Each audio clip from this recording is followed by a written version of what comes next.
جو شخص اللہ تعالیٰ کی الوہیت میں وحدت اور نبی کریم صلی اللہ علیہ وسلم کی ختم نبوت پر ایمان لاتا ہے، اس کا دل ایمان سے منور ہو جاتا ہے۔ حرارت ایمانی تقاضا کرتی ہے کہ اس پروردگار عالم کی بجا آوری کی جائے۔ اب اس کے جذبہ ایمانی کی تسکین عبادات سے ہوتی ہے، کیونکہ ایمان کی غذا عبادت ہے۔ جب انسان کا دل اللہ تعالیٰ کی رضا پانے کے لیے بے قرار ہوتا ہے تو اطاعت اس بے قرار دل کی دوا بن جاتی ہے۔ وہ صبر و تحمل، تزکیہ نفس سے علاج کرتا ہے اور تقوی کا ثمر پاتا ہے، اور وہ سال بھر ماہ رمضان کا انتظار کرتا ہے کہ رمضان کا مہینہ اس کے لیے نیکیوں کی ایسی بہار بن کر آتا ہے جس میں اس کو اپنے مقصد حیات کی تکمیل نظر آتی ہے۔ خوشی سے وہ انتظار کرتا ہے اور ہر وقت اس کے دل سے یہی صدا آتی ہے، اللہم بلغنا رمضان، اللہم بلغنا رمضان علی خیر و بر و سلامت و احسان۔ اے پروردگار، ہمیں بھلائی و سلامتی، نیکی و احسان کے ساتھ رمضان میں داخل کر دے۔ پھر رمضان بھی اس کا استقبال کرتا ہے اور کہتا ہے کہ مومنو، ایمان لے کر آؤ اور تقوی لے کر جاؤ۔ پھر سجدوں سے قرب الہی کی راہیں کھل جاتی ہیں۔ اگر رمضان میں ایمان کے تقاضوں کے بغیر داخل ہوئے تو دن کو بھوک سے برا حال ہوگا اور رات کو کھا کھا کر برا حال ہوگا۔ نہ صبر کا مزہ آئے گا اور نہ شکر کا مزہ آئے گا اور نہ تقوی نصیب ہوگا۔ ایک بار پھر رمضان المبارک کی آمد ہے، اسے نفع کیسے اٹھایا جائے، اس حوالے سے چند گزارشات عرض کی جاتی ہیں۔ عزیز سامعین کرام، سب سے پہلی بات تو یہ ہے کہ رمضان المبارک ہماری زندگیوں میں کئی بار آیا ہے۔ کیا ہم اس ماہ مبارک سے بھرپور نفع اٹھا سکے ہیں؟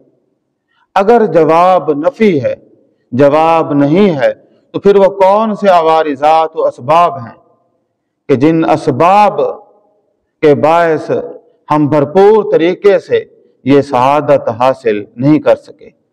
ان میں سے چند اسباب جو ہیں وہ قابل غور ہیں۔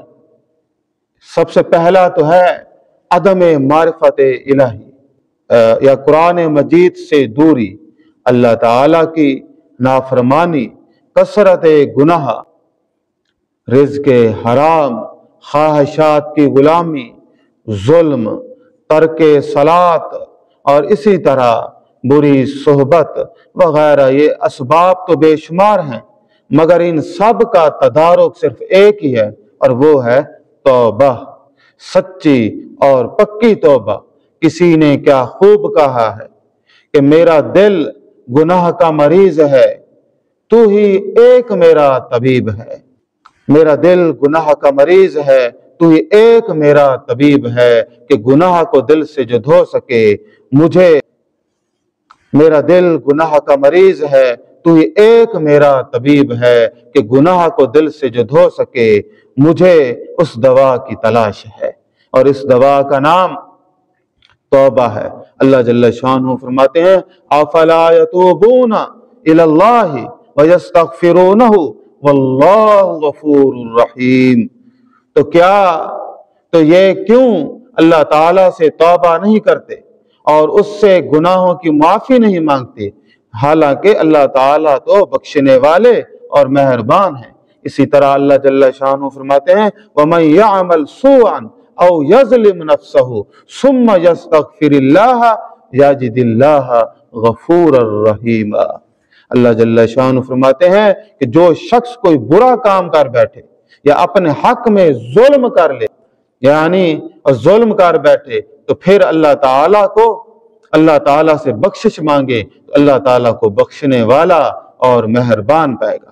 اسی طرح نبی کریم صلی اللہ علیہ وسلم فرماتے ہیں یا ایھا الناس توبوا الی اللہ واستغفروہ فانی اتوب فی اليوم 100 مرہ، کہ اے لوگو توبہ و استغفار کرو، میں تو دن میں 100 بار توبہ کرتا ہوں۔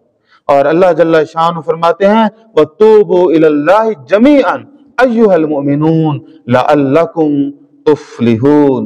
تو فرمایا کہ مومنو اللہ تبارک و تعالیٰ سے توبہ کرو، اس کے آگے توبہ کرو تاکہ فلاح یاب ہو جائے۔ وَتُوبُوا إِلَى اللَّهِ جَمِيعًا، سب کے سب توبہ کرو۔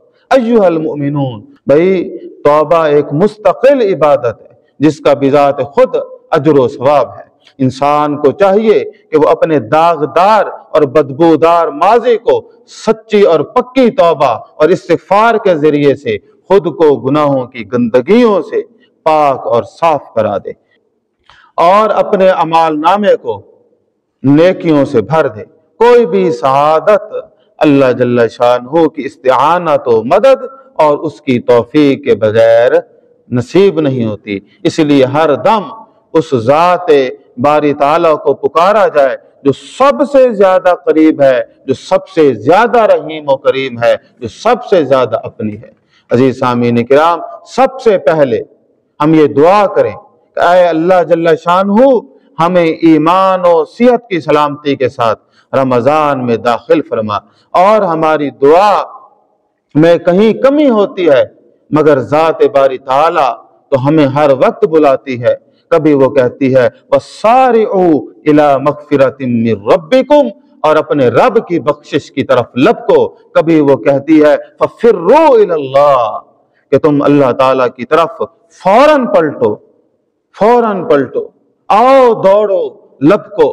اور انسان کی آرزو، مومن کی آرزو یہ ہے، وہ کہتا ہے اے میرے الہ سن میری دعا کہ تیری رضا کی تلاش ہے، وہ جو تیرے عرش کو چھو سکے مجھے اس دعا کی تلاش ہے۔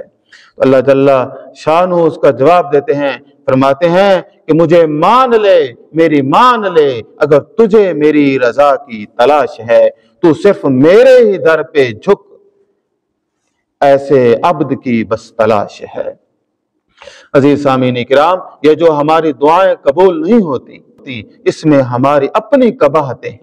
اللہ تعالیٰ تو ہمیں کہہ رہے ہیں وَقَالَ رَبُّكُمُ ادْعُونِي أَسْتَجِبْ لَكُمْ، کہ تمہارا رب کہتا ہے کہ تم مجھ سے دعا کرو، میں تمہاری دعا کو قبول کروں گا۔ تو اللہ تعالیٰ نے تو خود کہا ہے، یہاں تک کہ اللہ تعالیٰ نے دعا کی قبولیت کی ضمانت خود ہی دی ہے، پھر بھی مسلمان کو یہ شکایت رہتی ہے کہ ہماری دعا قبول نہیں ہوتی۔ دعا کی ناقبولیت کی کئی وجوہات ہیں، ان میں سے ایک وجہ یہ ہے، حدیث مبارکہ میں آتا ہے انی وضعت اجابت الدعاء فی لقمۃ الحلال، میں نے دعا کی قبولیت کو لقمہ حلال میں رکھ دیا۔ جس طرح حرام رزق سے دعا قبول نہیں ہوتی تو اس طرح باقی عبادات بھی قبول نہیں ہوتی۔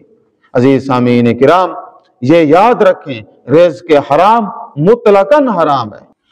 اگر روزہ جیسی عظیم عبادت کو حرام رزق سے آلودہ کیا جائے، کیا ایسا روزہ قبول ہوگا یا تقویٰ کا موجب ہوگا؟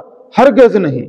حرام رزق حرام سے دوسرے مسلمان کے حق تلفی اور انہیں تکلیف ہوتی ہے، اس لیے یاد رکھیں ایذائے مسلم گناہ عظیم ہے۔ عزیز سامعین کرام، ہمیں چاہیے کہ ہم لوگوں کے لیے آسانیاں پیدا کریں۔ آپ دیکھتے ہیں کہ رمضان المبارک میں ذخیرہ اندوزی، مہنگائی پورے عروج پر ہوتی ہے۔ بدقسمتی سے وہ انسان جو اس رحمت والے مہینے میں گناہ کماتا ہے اور قرب والے مہینے میں اللہ تعالیٰ کی بغاوت کی وجہ سے دور ہو جاتا ہے، افسوس اس ہوس کے مارے اور خواہشات کے پجاری انسان پر جو اپنے جسم کو حرام مال سے جہنم کا انگارہ بنا رہا ہے۔ عزیز سامعین کرام، اور چوتھی بات یہ ہے کہ اب رمضان المبارک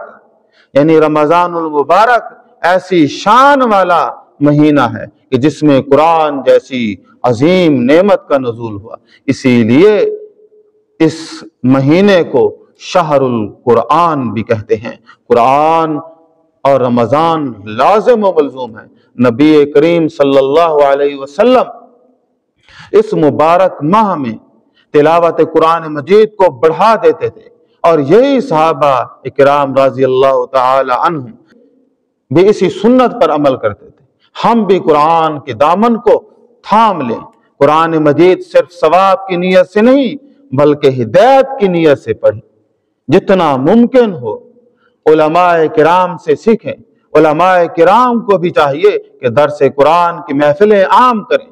ائمہ کرام نے تو اس زوال پذیر اور مردہ قوم کے لیے جو دوا تجویز کی ہے وہ قرآن مجید ہے۔ خدارا قرآن مجید کے حقوق کو پورا کریں۔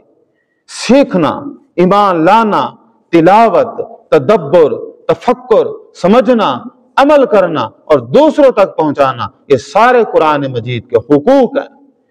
اور پانچویں چیز یہ ہے کہ پچھلے سال جتنے روزے قضا ہو گئے تھے، نئے رمضان سے پہلے قضا شدہ روزوں سے بری الذمہ ہونا۔ یہ لازمی ہے کہ سابقہ روزوں سے کیا ہو جائے؟ بری الذمہ ہو جائیں۔ اور لیتفقہوا فی الدین کی روشنی میں علم حاصل کرنا، روزوں کا علم حاصل کرنا، تاکہ اسے روزوں کے مسائل سے اچھی طرح واقفیت اور اس کا علم ہو سکے۔ ساتویں چیز یہ ہے کہ اس عظیم ماہ کے آنے کی خوشی اور فرحت نصیب ہو، کیونکہ یہ نیکیوں کا سیزن ہے، نیکیوں کا مہینہ ہے۔